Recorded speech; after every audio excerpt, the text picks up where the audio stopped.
कैसे हो मेरे प्रिय बच्चे।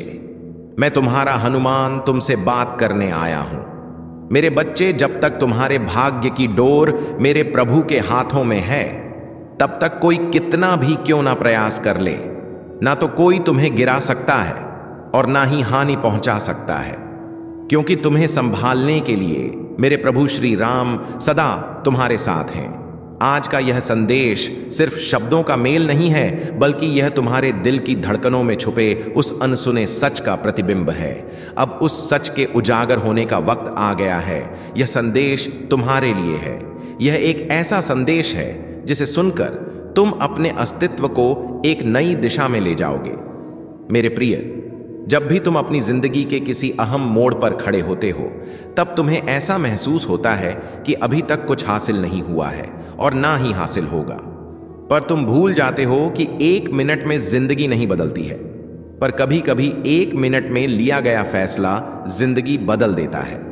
पर यहां एक अद्भुत बात है कि अगर प्रभु की कृपा हो जाए तो क्षण भर में काया पलट जाती है।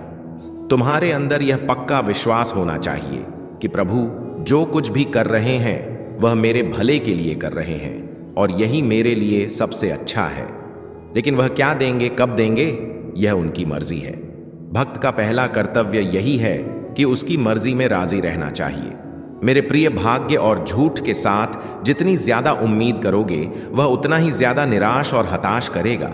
लेकिन अगर तुम कर्म और आस्था पर जितना जोर दोगे, वह उम्मीद से सदैव ही ज्यादा तुम्हें देगा। यह जीवन है। इसमें कभी कुछ बुरा वक्त आता है तो कभी मुश्किलें आती हैं, मगर जिंदगी में अच्छा समय लौट कर जरूर आता है। परमपिता परमेश्वर की कृपा पर भरोसा रखते हुए तुम्हारा काम है चलते रहना, जीवन में आगे बढ़ते रहना है, क्योंकि जब तुम आगे बढ़ोगे तभी वक्त बदलेगा और परिस्थितियां भी बदलेंगी। मेरे प्रिय, मुझे तुम्हारी पीड़ा का एहसास है। जीवन में कई बार कुछ कदम ऐसे होते हैं जिन्हें उठाते हुए बहुत तकलीफ तो होती है, मगर उन फैसलों से तुम्हारा जीवन बेहतरीन हो जाता है। मेरे प्रिय, तुम्हारे जीवन का यह वह समय है जब सब कुछ तुम्हारे मन मुताबिक होगा। सारी खुशियां तुम्हें प्राप्त होंगी। तुम्हारा हर एक सपना साकार होगा। अक्सर तुम तभी गलत फैसला लेते हो जब तुम सफलता के अंतिम चरण में होते हो। मेरे प्रिय, प्रभु अपने बच्चे के साहस और धैर्य को परखते हैं कि उनके भक्त को उनकी कृपा पर कितना भरोसा है। किंतु तुम जल्दबाजी और क्रोध में सब कुछ नष्ट कर रहे हो। इसलिए सबसे पहले अपनी बुद्धि विवेक को टटोलो। इसकी निगरानी करो कि कहीं तुम कोई गलत फैसला तो नहीं ले रहे हो। याद रखना मेरे प्रिय, ईश्वर को जिससे जो कार्य कराना है वह करा ही लेते हैं। इसीलिए हर एक क्षण में स्वयं की क्षमता और परमात्मा की कृपा पर विश्वास बनाए रखिए। जब तक तुम बीते कल और दुख के पीछे भागोगे, तब तक तुम्हारा मन शांत नहीं होगा। तुम्हारी चिंता इधर उधर देखती है, मगर इसके विपरीत केवल तुम्हारे अंदर का विश्वास ही है जो हमेशा आगे की ओर देखता है और कदम कदम पर तुम्हें तुम्हारे लक्ष्य से अवगत कराता है। इसलिए मेरे प्रिय, तुम अपने विश्वास की ज्योति कभी मत बुझने देना। जो व्यक्ति हर तरह की परिस्थिति में स्वयं को ढाल लेता है, वास्तव में वही सबसे ज्यादा सुखी है। हो सकता है अभी हजारों उलझने हैं तुम्हारे रास्ते में। मेरे प्रिय, तुम अपने मन को भटकने मत देना। तुम बस प्रयास करो। मैं हर क्षण तुम्हारे साथ हूं। यह तुम्हारी परीक्षा का अंतिम पड़ाव है। इसके बाद तुम सिर्फ सफलता और समृद्धि को अपने जीवन में आते देखोगे। तुम्हारे जीवन का हर एक पल सुख चयन से भरा होगा, क्योंकि तुम्हारे जीवन में वह पल आ रहा है जिसमें तुम्हारी सभी इच्छाएं पूरी होंगी। परमपिता परमेश्वर की शक्तियों पर विश्वास करो। जो हो रहा है तुम्हारे लिए बहुत अच्छा हो रहा है। विश्वास रखो, सब कुछ सकारात्मक होगा।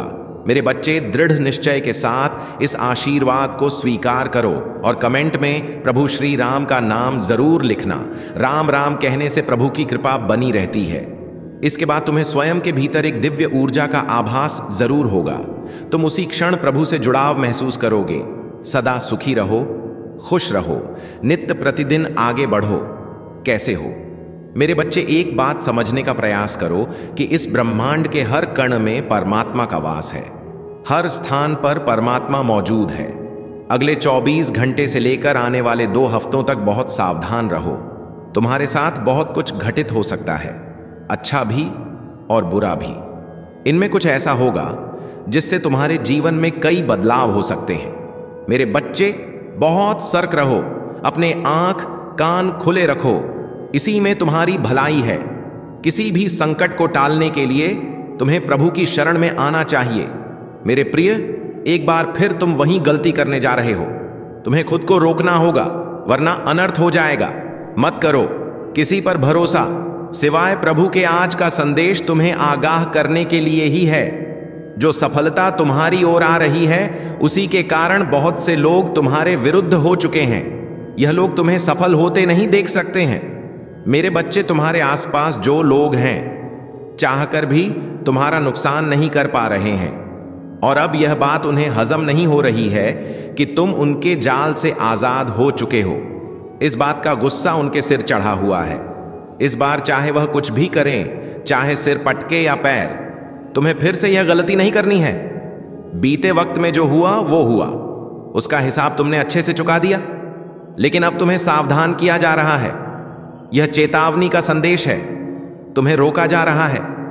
किसी के भी जाल में फंसने से मुझे तुम बहुत प्रिय हो, क्योंकि तुम्हारे दिल में किसी के लिए कोई छल कपट नहीं है, और ना कोई गलत भावना, ना बदला लेने की चाह। तुम सबको माफ कर देते हो। तुम बहुत साफ दिल इंसान हो, बहुत पवित्र, बहुत दयालु। लेकिन मेरे प्रिय, तुम्हारी इसी बात का लोग, उसने इस बात का गलत फायदा उठाया है। इस व्यक्ति ने तुम्हारा इस्तेमाल किया है और कोई भी मौका नहीं छोड़ा। तुमने जो कुछ भी हासिल किया है, वह सब अपनी मेहनत से, अपनी मेहनत के दम पर कमाया है।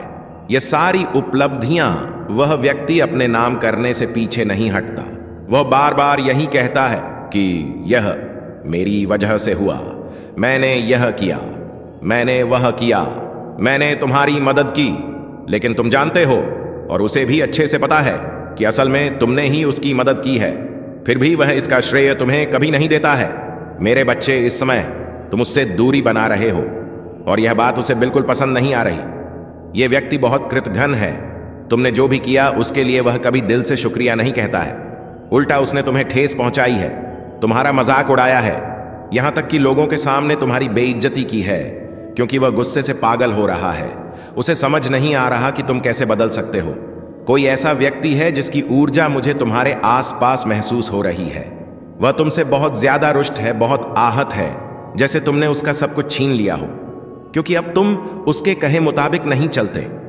लेकिन यह व्यक्ति बहुत एहसान फरामोश है। तुमने हमेशा इसे अपना सर्वश्रेष्ठ दिया। इस व्यक्ति को हर बार अपना सबसे अच्छा पक्ष दिखाया। यह लोग जो तुम्हारी ऊर्जा को चूस लेते हैं, इन्होंने एक समय पर तुम्हारी ताकत को पूरी तरह से निचोड़ लिया था। तब तुम बहुत निराश हो चुके थे, हताश हो गए थे। तुम सोचने लगे थे कि इतना कुछ करने के बाद भी मेरा मजाक बनाया जा रहा है, मेरे बारे में गलत बातें बोली जा रही हैं, अपशब्द कहे जाते हैं, और मेरी मेहनत का श्रेय भी मुझे नहीं मिलता। तुमने इस व्यक्ति को कई मौके दिए, अनगिनत मौके दिए, जितना वह हकदार भी नहीं था, उसे कहीं ज्यादा, क्योंकि तुम्हारा स्वभाव ही ऐसा है। तुम बहुत क्षमाशील हो, हमेशा इस व्यक्ति को माफ करते आए हो, लेकिन उसने तुम्हारी इसी अच्छाई का गलत फायदा उठाया। उसे लगता है कि तुम तो माफ कर ही दोगे। तुम्हारी इस क्षमाशीलता का उसने बहुत गलत इस्तेमाल किया। तुम बार बार उसे माफ करते रहे हो, क्योंकि तुम बहुत समर्पित थे। तुमने इस व्यक्ति और इसके परिवार के लिए इतना कुछ किया है जितना शायद ही किसी ने किया हो, लेकिन बदले में तुम्हें कभी श्रेय नहीं मिला। उल्टा तुम्हारे बारे में गलत बातें फैलाई गई, तुम्हारा मजाक बनाया गया। हाल ही में तुमने उसके इशारों पर चलना बंद कर दिया। यह देखकर उसका दिमाग घूम गया है। उसने कभी नहीं सोचा था कि तुम ऐसा कर सकते हो। उसे लगता था कि तुम उसके बिना कुछ नहीं कर सकते हो, कि तुम्हारा हर काम उससे जुड़ा है। उसे लगता था कि जब तक तुम उसे खुश नहीं रखोगे, तुम्हारा कोई भी काम नहीं बनेगा। वह मानता था कि उसके बिना तुम्हारा कोई भी शुभ काम, कोई भी कार्य पूरा नहीं हो सकता। वह शख्स ऐसा सोचता था, और इस बात का उसे घमंड था कि तुम्हारा कोई भी काम उसके बिना नहीं हो सकता। उसने तुम पर किसी तरह का जादू टोने का इस्तेमाल किया है, ताकि तुम ये सोचो कि मैं तो कुछ कर ही नहीं सकता, मुझे तो ये शख्स चाहिए।